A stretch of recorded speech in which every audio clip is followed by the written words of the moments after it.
Hello दोस्तों, मैं हूं नितिन सोनी। स्वागत करता हूं आपका हरदा डिग्री कॉलेज के ऑफिशियल यूट्यूब चैनल को, जो कि रिप्रेजेंट कर रहा है कंपटीशन विंग में। आज के वीडियो में हम इंग्लिश के सिलेबस को डिस्कस करने वाले हैं। अभी तक जो हमारी वीडियोस थे सारे इंट्रोडक्टरी वीडियोस थे, एक प्लेटफॉर्म हम क्रिएट कर रहे थे।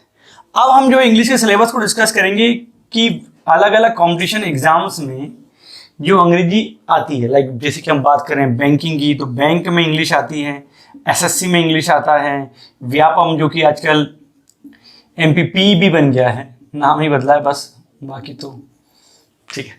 तो ये पी भी हो गया है। और इसके अलावा अगर हम पोस्ट ऑफिस की बात करें तो पोस्ट ऑफिस में भी कुछ इंग्लिश पूछी जाती है, ठीक है। और भी एग्जाम्स, अलग अलग एग्जाम्स में अंग्रेजी पूछी जाती है। तो इनमें इंग्लिश में क्या, अब जैसे ये सपोज करें बात करते हैं नाउन की, तो नाउन के कुछ क्वेश्चन एसएससी में भी आ सकते हैं और बैंक में भी आ सकते हैं। तो डिफरेंस क्या है, सिलेबस क्या है, एक ही चैप्टर है पर बैंकिंग अलग है, एसएससी अलग है। तो किस प्रकार की बात होगी उनमें जो डिफरेंस है। जैसे कि आरसी की बात करें, आरसी है रीडिंग कॉम्प्रिहेंशन, हमारी लैंग्वेज में पैसेज। तो पैसेज बैंक में भी आना है, एसएससी में भी आना है, व्यापम में भी आना है, पर डिफरेंसेस क्या है वो हम विस्तार से देखेंगे। होता यह है कि बच्चे जब एग्जाम की तैयारी करने जाते हैं तो एक कॉमन बैच को ज्वाइन करके कॉमन पढ़ाई करते हैं, और सबसे ज़्यादा दिक्कत फिर वहाँ पर आती है उनको इंग्लिश में। क्योंकि सबसे पहले एक बात याद रखिए कि कोई भी जंग को जीतने के लिए, to win any kind of battle, you should know your enemy first, कि आपको आपके शत्रु की ताकत का अंदाजा होना चाहिए। कुल मिला के कहने का मतलब इतना है कि अंग्रेजी हमारी शत्रु नहीं है, बट उसमें क्या आ रहा है और क्वेश्चन की इंटेंसिटी कैसे रहने वाली, मतलब किस प्रकार के क्वेश्चन हमसे पूछे जाने वाले हैं, ठीक है, वो हमको पता होना चाहिए। तो हम मेनली इसको 3 भाग में डिवाइड करके पढ़ेंगे, बैंक, एसएससी और एमपीपीबी। यहाँ पर लगभग इंग्लिश का सारा सिलेबस हम कवर कर लेंगे। तो आई होप आपको वीडियो पसंद आएगा, और पसंद अगर आए तो वीडियो को शेयर करना ना भूलें। तो सबसे पहले बात कर लेते हैं यहाँ पर हमारी बैंकिंग की। देखिए बैंकिंग के लिए जैसे कि आप जानते हैं एग्जाम आईबीपीएस, आरआरबी, एसबीआई और आरबीआई, अभी तक एग्जाम ये लोग कंडक्ट कराते हैं, है ना। अभी सीईटी होगा तो एक अलग बात है, अभी क्योंकि इस साल तो बना नहीं है, अगले साल की बात है, ठीक है। तो ये जब एग्जाम कराते हैं तो एक क्लर्क, पीओ और एसओ का एग्जाम मेनली होता है, मेनली मुख्य रूप से। यहां पर क्या क्या इंग्लिश में पूछा, एक बात याद रखेंगे, यहां पर माइनस मार्किंग होती है। बैंक और एसएससी, रेलवे, तीनों में माइनस मार्किंग होती है। रेलवे में अंग्रेजी नहीं पूछी जाती, English is not asked in railway exams. Am I clear.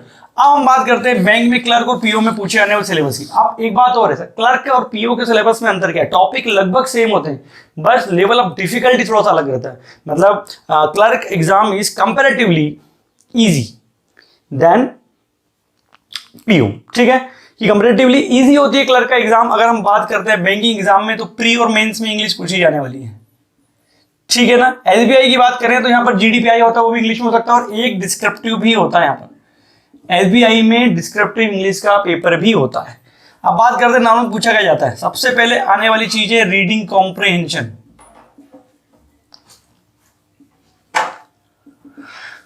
Reading comprehension short में आरसी पॉपुलर स्टूडेंट्स की भी इसको हम अपने शब्दों में पैसेज कह सकते हैं। इस पैसेज को पूछा जाता है, हर एग्जाम में आपको पैसेज पूछा जाएगा।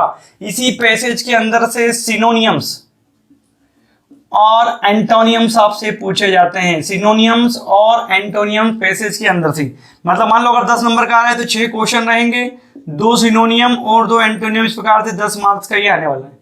पैसेज के अंदर कुछ शब्द बोल्ड में छपे होते हैं, उनके ऑप्शंस होते हैं। पैसेज में वहां पर जो मीनिंग निकल रहा हो उसके अकॉर्डिंग आपको सिनोनिम और एंटोनियम चूज करने होते हैं, माइंडेड पैसेज के अकॉर्डिंग। तो you should have very good reading skills. इसके लिए आप क्या कर सकते हैं, न्यूज़पेपर पढ़ सकते हैं, खासकर जो एडिटोरियल वाला सेक्शन है, newspaper, the Hindu, times of India, economic times, इस प्रकार के न्यूज़पेपर आप पढ़ें। एडिटोरियल वाले सेक्शन को पढ़ेंगे तो रीडिंग आपकी बहुत अच्छी हो जाएगी। देन अगली पूछी जाने वाली चीज है बैंकिंग में, वो होती है स्पॉटिंग एरर। हाल के दिनों में स्पॉटिंग एरर के प्लेटफॉर्म को काफी सारा चेंज किया गया। पहले क्या होता था कि एक सेंटेंस है, 5 ऑप्शन होते थे, जैसे कि इसको 5 भागों में डिवाइड कर देते थे, एक कहीं एरर स्पॉट करनी होती थी। आजकल कुछ इस प्रकार से पूछा जाने लगा है कि भाई 4 एरर वाले हैं, एक बिना एरर का है, एक सेंटेंस का एक पार्ट एरर प्रूफ है, तो आपको उसको छांटना है। तो मतलब स्पॉटिंग एरर के अलग अलग पार्ट में इसको डिवाइड करके पूछा जाता है। फिर अगला जो पूछे जाने वाली चीज है वो है क्लोज टेस्ट या क्लोज पैसेज, जिसको कई लोग कहते हैं। ये एक प्रकार का पैराग्राफ ही होता है जिसमें जगह जगह पे फिलर्स होते हैं, नीचे ऑप्शन दिए होते हैं, उनमें से चूज करके उनको फिल करना होता है। एक इंपॉर्टेंट चीज है, और ये भी डिपेंड करता है तो आपकी रीडिंग स्किल पे। मतलब द वे यू रीड और the way you have your vocabulary, मतलब the way you handle your vocabulary I should say, कि जिस प्रकार आप अपनी वोकेबुलरी को हैंडल करते हैं, तो you should have a very good command on vocabulary. उसके लिए भी वही तरीका है कि you should read new paper daily और try to write some spellings and meanings of the sentence of the words and try to memorize them। उनको memorise करें, आप उनको लर्न करने की कोशिश करें, सो दैट समय आने पर वो काम आपको हो जाए। बैंकिंग एग्जाम अगर निकाल लिए, इंग्लिश को क्वालिफाई करना है, तो you should have very good vocabulary sense, mind it. अगली बात करते हैं, क्या हो गया यहाँ पर आपका आरसी हो गया, स्पॉटिंग एरर हो गया, क्लोज टेस्ट हो गया। अब आई अगली बात फिलर्स की।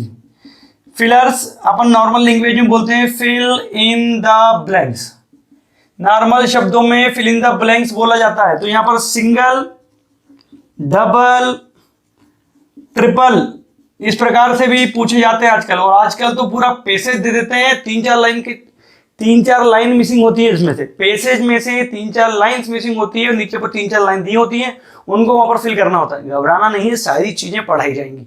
चैनल पर बने रहना है और सब्सक्राइब इसीलिए करना है कि ये चीजें आपसे मिस ना हो जाए, तो फिर बेल आइकन को भी दबाना पड़ेगा। फिलर्स में आपके single filler, double filler, triple filler और पैराग्राफ मिसिंग वाला फिलर भी आजकल आने लगा है। उसके बाद अगली चीज जो पूछा जाती है वो होती है पैराजंबल। पैराजंबल को अपन सेंटेंस रीअरेंजमेंट भी कह सकते हैं। रीअरेंजमेंट ऑफ सेंटेंस या सेंटेंस रीअरेंजमेंट, 4 या 5 सेंटेंसेस आपको दिए होते हैं, you have to arrange them as per their order, sequence में जमाना होता है। अब आप देख सकते हैं कि इसमें लगभग सभी चीज में डिपेंड क्या करती है चीज की, आपकी रीडिंग स्किल कितनी ज्यादा अच्छी है। इसके अलावा एक और चीज पूछी जाती है, वो है बोल्ड लेटर्स। इसको अपन फ्रेज रिप्लेसमेंट भी कह सकते हैं। इसको अच्छे शब्दों में अगर कहूं तो फ्रेज रिप्लेसमेंट कहते हैं। फ्रेज रिप्लेसमेंट का मतलब एक सेंटेंस में 2 या 3 लेटर या एक पूरे सेंटेंस की एक लाइन जो है बोल्ड छपी होती है, वो ग्रामेटिकली या स्पेलिंग या कुछ किसी प्रकार से भी गड़बड़ होती है, उसको नीचे से हमको रिप्लेस करना होता है, तो ये कहलाती है आपकी फ्रेज रिप्लेसमेंट। ये भी बैंक में अक्सर पूछे जाते हैं। एक बात और क्लियर कर दूं कि रीअरेंजमेंट की बात की थी मैंने, 2 तरीके के होते हैं, एक पीक्यूआरएस पैटर्न और एक होता है normal pattern. PQRS pattern mostly SSC में पूछी जाती है, बट लास्ट ईयर बैंकिंग के कुछ एग्जाम में ये पैटर्न आई थी, इसलिए बता रहा हूँ।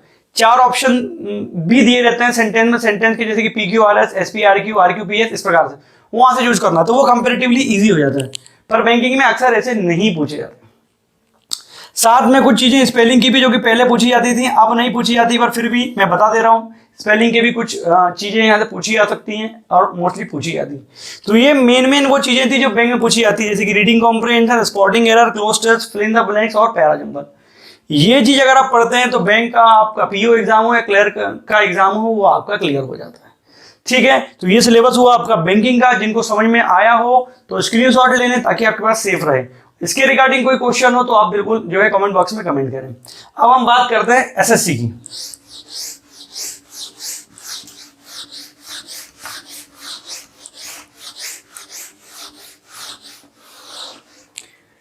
As you all know, SSC मतलब स्टाफ सिलेक्शन कमीशन जो है। अब ये क्या करता है कि एसएससी जो होता है सीएचएसएल,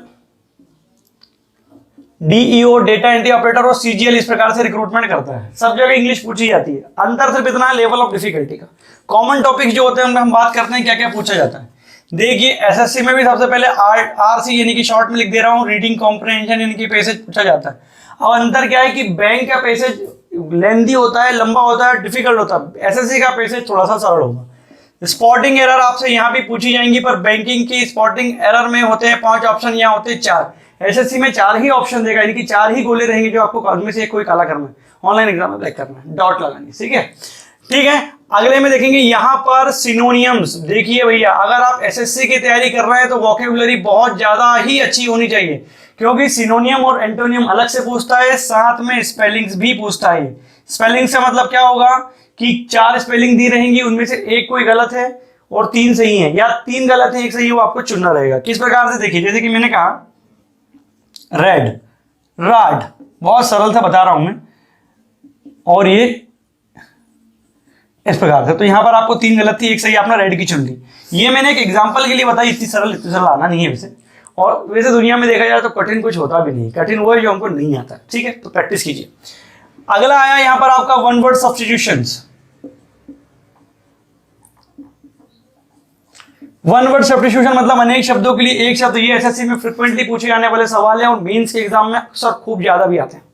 ठीक है, मतलब जैसे कि अनेक शब्दों के लिए एक शब्द कैसे, जैसे कि मैंने कहा one who can not walk, जो चल ना सके, तो क्या ऑप्शन देंगे, लेम, बाल्ड, ब्लाइंड, इस प्रकार से। तो आप वहां का जोड़ेंगे लेम यानी कि लंगड़ा, जो चल ना पाए। ठीक है, उसके बाद यहाँ पर एक महत्वपूर्ण चीज पूछी जाती है, वो है आपकी ईडियम्स एंड फ्रेजेस। ईडियम्स और फ्रेजेस भी पूछे जाते हैं, मुहावरे और कहावतें को पूछी जाती है। याद करने वाली चीजें, ये भी याद करने वाली चीजें, ये भी याद करने वाली चीजें, और वन वर्ड भी याद करने वाली चीजें। क्लोज पैसेज भी यहाँ पूछा जाता है, पर बैंक की तुलना में थोड़ा सरल होता है। सेंटेंस रीअरेंजमेंट आपको यहाँ भी पूछा जाएगा, रीअरेंजमेंट ऑफ सेंटेंसेस यहाँ भी पूछा जाएगा, पर यहाँ पर होती है PQRS पैटर्न, मतलब 4 ऑप्शन दिए रहेंगे, उनमें से एक चुनना ज्यादा कठिन नहीं होता है। ठीक है, तो ये चीजें हो गई। साथ में अगर हम देखें स्पॉटिंग एरर हमने कर लिया है, इडियम फ्रेजेस कर लिया है। अब हम देखते हैं इसमें अगली चीज क्या आती है, वो होती है मोस्टली बहुत इंपॉर्टेंट है, वो है एक्टिव पैसिव। एक्टिव वॉइस से पेसिव वॉइस में बदलने को यहाँ पर पूछा जाता है। ठीक है, एक्टिव वॉइस से पेसिव और पेसिव से वापस एक्टिव में। 9 हो गए हैं ये, अगला मैं ऊपर लिख दे रहा हूं। देखिए एक्टिव पैसिव के बाद यहाँ पर आएगा आपका direct indirect. Direct indirect speech, मतलब डायरेक्ट स्पीच से इनडायरेक्ट स्पीच और इनडायरेक्ट से डायरेक्ट स्पीच, मतलब नरेशन और वॉइस तो अच्छी होनी चाहिए। अगर आप सीजीएल मेंस की बात करें तो बड़ी मात्रा में इसके क्वेश्चंस आते हैं। फिर अगला जो आएगा आपका fill in the blanks, fillers, इसको मैं शॉर्ट में लिख रहा हूं, ये भी पूछे जाते हैं। फिर आएगा फ्रेज रिप्लेसमेंट। फ्रेज रिप्लेसमेंट के क्वेश्चन भी फ्रिक्वेंटली यहां पर पूछे जाते हैं आपसे। तो कुल मिला के ये कुछ चीजें हो गई जो एसएससी के एग्जाम में जो है मोस्टली पूछी जाती हैं। अब एक बात याद अगर आपने रखी है या आप समझ रहे हैं तो याद करने वाली चीजें जैसे कि idiom phrases, one word, synonyms, एंटोनियम्स, spelling rules, ये एसएससी में ज्यादा होता है। अंतर सिर्फ इतना है कि बैंकिंग की इंग्लिश थोड़ी सी लेंदी होती है, एसएससी की थोड़ी सी सरल होती है बैंक की तुलना में, और इसको हम याद करके काफी हद तक से विजय प्राप्त कर सकते हैं। तो ये हो गया हमारा बैंक और एसएससी का सिलेबस। अब हम बात करते हैं जो स्टेट एग्जाम है हमारी जिसको जो है व्यापम पहले लिया करता था, आजकल MPPEB। इसे कुछ एग्जाम से इंग्लिश आती है, कुछ में आती भी नहीं। खासकर SI में 30 मार्क्स की इंग्लिश आती है। तो मेनली व्यापम में पूछी जाने वाली चीज जो है वो पैसेज, सिनोनियम्स, एंटोनियम्स पूछे जाते हैं, फिल इन द ब्लैंक्स अक्सर पूछे जाते हैं, फिलर्स, एक्टिव पैसिव भी पूछे जाने की संभावना अच्छी रहती है इसमें।